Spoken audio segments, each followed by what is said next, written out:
Okay, hello everybody. Welcome to Korean Atlanta Mentorship here with another Velocity Banking review. Leveling up on this debt-free Sunday. That's what we're going to do today. And so let's go ahead and get started. So, velocity banking, what is it? Debt payoff strategy where we throw all of our money into debt. And the first step is just creating a budget, income, expenses, leftover savings, right? And then the expense breakdown, we list every single debt that we have, right? So, credit cards, auto loan, mortgage. And then, here in the very last line, you have your personal expenses, right? Personal expenses, $2,200. And then here, okay, what we're gonna do is I'm gonna copy and paste, right, this and show that we don't need to make more money. So you see how the income is the same, but what we're going to do is we're going to do something that's considered to be a little bit shocking in the mainstream banking world, which is not saving money. Okay. And what we're also going to do is increase this number called cash flow. And if you want to see how this looks like in real life, you just kind of go here and you see that when money comes in, you just don't save it. You just kind of dump it into debt, right? So the difference between the average American style of banking and velocity banking is where does the checking account fit into all of this, right? Is it the final destination of your money or is it where is it essentially the middleman? So if it's the middleman, essentially it's just going to look like this, right? Money comes in and then as soon as it comes in, we just move it into a line of credit. Okay, that's essentially what we're gonna do. And by the way, if you don't know who I am some random dude on the internet who paid off a mortgage in 2 years and 9 months, right? So I actually did that last year in 2024, 2 years and 9 months. Okay, so yeah, that's me. I did that, and I just I'm so bored and sick and tired of saying that first world rich problems. Am I right? First world problems. Okay. I'm just so bored and sick and tired of saying that I paid off a mortgage in 2 years and 9 months. But hey, I did that. I did that. Okay.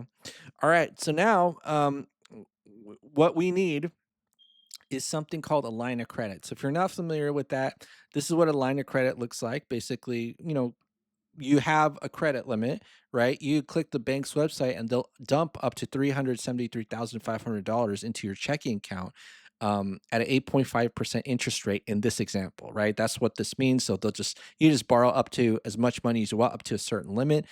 And if you want to see how easy it is, you just kind of click this transfer funds button on the bank's website. Bam. Okay. And I have oodles and oodles of lines of credit, and also credit cards are a form of line of credit, right? Because um, i- the way that a line of credit works is you borrow money, pay it back, use it over and over again. And so a credit card is the same. Swipe, pay it back, use it over and over again. But it has a few restrictions, right? It's a little bit hard to handle. Can't It's hard to pay loans with the credit card. Okay. You gotta go through like plastic.com or possibly Mello. I've never used Mello, but I've used Plastic before. Okay. All right. So what am I talking about? So if you also don't know who I am, I also have over $739,000 in lines of credit. I have over 739,000. And then probably like next year I'll be like, "Oh, I have $1 million of lines of credit." And then I'll be just like, what's funny is I'll probably be at a state of mind where I won't even remember. It's like, do I have 1.4 million, 1.7 million? But right now, I have over $739,000 in lines of credit. And I'm going to tell you the secret of all these of how to get these lines of credit. I'm going to tell you a secret, okay? Banks don't lend money to people who need it. Yeah, they don't lend money to people who need it because the way that a bank sees a person is if you need money, like you say those words, that's according to the bank's human language translator, that essentially means you're not going to pay him back. Right? And a lot of people get shocked by this, like, I need money," and I'm like, "Yeah, but they don't lend money to people who need it, right?" And so the way that I got all these lines of credit is I always went to banks when I didn't need money. That's how easy it was. I was like, "Oh, I woke up, felt my pulse. Do I need money today?" And sometimes it'd be like 2 a.m., right? I'd be like, "Oh man, like I woke up like 2 a.m. I probably should go back to sleep." And I just ask myself, "Do I need money today?" "Oh no? All right, let's just go ahead and apply for a credit card." And then I get like a new $10,000 credit card. I'm like, yeah, whatever. I don't need it. That's just how banking works, boys and girls. All right. But what we're going to assume is we have a free and clear $260,000 line of credit. And it's not realistic to assume that we're going to get a huge line of credit like this, right? Because I told you that they don't lend money to people who need it. And if you're like this and you only have $50 left over, um, they'll be like, "What?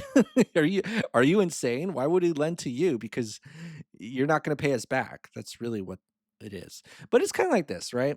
I love demonstrating with free and clear lines of credit just because I'm lazy, it makes the demonstration much easier.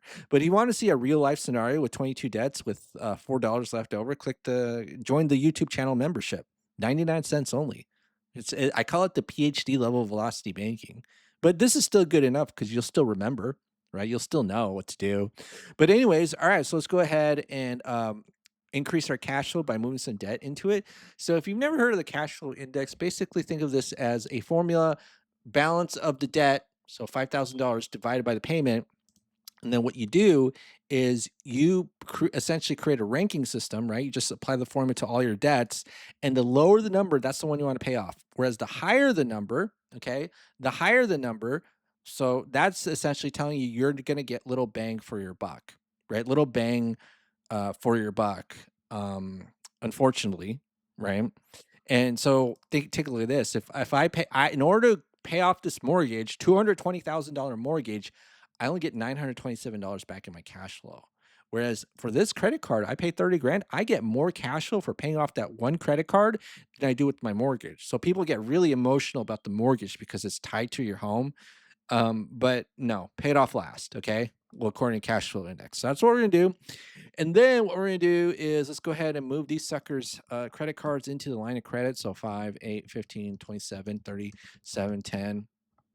Okay, now I'm gonna go ahead and sum it up, and that's $102,000. 102. Okay, so 102,000. And again, we did not pay off this debt. We just simply transferred it. But guess what happens when we just simply transfer the debt?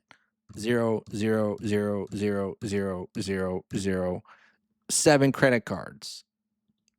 And then now take a look at this. $3,363.21 cash flow.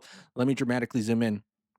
How do we go from $49 to $3,363.21? Must be a scam. All right. So, final step is we put the entire $6,800 into the line of credit, expenses out, and then rinse and repeat over and over again. And every single month, the balance should go down about 3 grand and some change. And we're going to go ahead and calculate this minus 3363.21. And then what we're going to do is take the average daily balance, multiply by the interest rate, and then divide by 12, right? And then we're going to go ahead and copy and paste, and then bam, in 34 months, we paid this sucker off. Okay, not bad for just starting out with $50. All right, and I actually remember a real life scenario where someone had $1,000 left over and made about $7,000 a month, and they were sweating balls. They were sweating balls. Okay. So let's go ahead and do this 102K and 34 months. We got it. All right. So now we got two more, which is the auto loan to mortgage. So let's get rid of these suckers pretty quickly. And luckily, we got this loan calculator, jigger, something right here. So at 34 months, we just type in the current month, and then we see cash flow index put in the same I want to say strategy. I don't know if that's the right word. I can't even think right now. You ever have those moments where you just can't think? Like there's a word you're thinking of and it's like something and then your mind just goes bleh. That's how I feel right now, but it's okay. All right, so let's go ahead and do this. And then now I'm going to do 0 here. 3,000. And I'm going to just do this. And we're going to go ahead and update the cash flow to 3672.47. And then let's go ahead and do this. Oh, look at that. That's pretty sweet. 2 months, right? Sweet. All right, 36 months. Auto loan is paid off. And then I'll be 102 plus 17. So it's 119K. Time to pay off that 30-year mortgage. All right. So let's go ahead and do that. So 3 years, we're essentially debt free except for the mortgage. And now, even at a low interest rate, okay, 3% mortgage, can we be a little bit risque and even use a 20 to 30% credit card to pay it off? Well, here's the thing. if one of your strategies, okay, is to increase your credit lines and possibly get $739,000 in credit, we might want to use a credit card. Use Plastique.com. I've done it before, right? Plastique.com has some restrictions. I think you can't use an Amex. I don't think you can use Visa, if I recall correctly. But if you have Discover and MasterCard, you could do this and then just do what we call chunking, which is swipe it over and over again, right? Swipe your card in little amounts over and over again. So I'll show you what I mean by that. So what's the current balance right now? It's 205,797.15, 205,797.15. And then let me just kind of go here. And what's her income? I don't even know. All right, so let's just do this. So 6,800. Okay, so let's say we had a 30% credit card. Worst case scenario, but we're thinking, man, I just really want to expand my credit and let the credit card company know that I have so much money that I can swipe, let's say $7,000 over and over again. That's what this chunk means. Bam, paid off in 4.1 years. Okay. Now, if you did this with the HELOC, with the 8% HELOC, it's still almost the same. 4 years and about 4 grand less, right? But if we go back to 30, yeah, it's 4 grand difference. So 4.1 years, okay? Bam. Do this a couple of times. We'll have credit, huge amounts of credit lines in no time. Possibly 739,000. All right. So that's kind of one reason why you might even still use a credit card to pay off that mortgage. You may not, right? Might be a dumb idea. Or just pay the mortgage off directly. Do whatever you want. All right. Well, that's it for today, folks. Beautiful Sunday. Debt free, level up, just kind of talking about paying off a mortgage in about 4 years like it's nothing. But hey, when you live in a world where you paid off a mortgage in 2 years and 9 months, then it's like, whatever. Okay. All right. Well, that's it for today, folks. Have a great day. And I'll see you on the next video. Crane Atlanta Mentorship.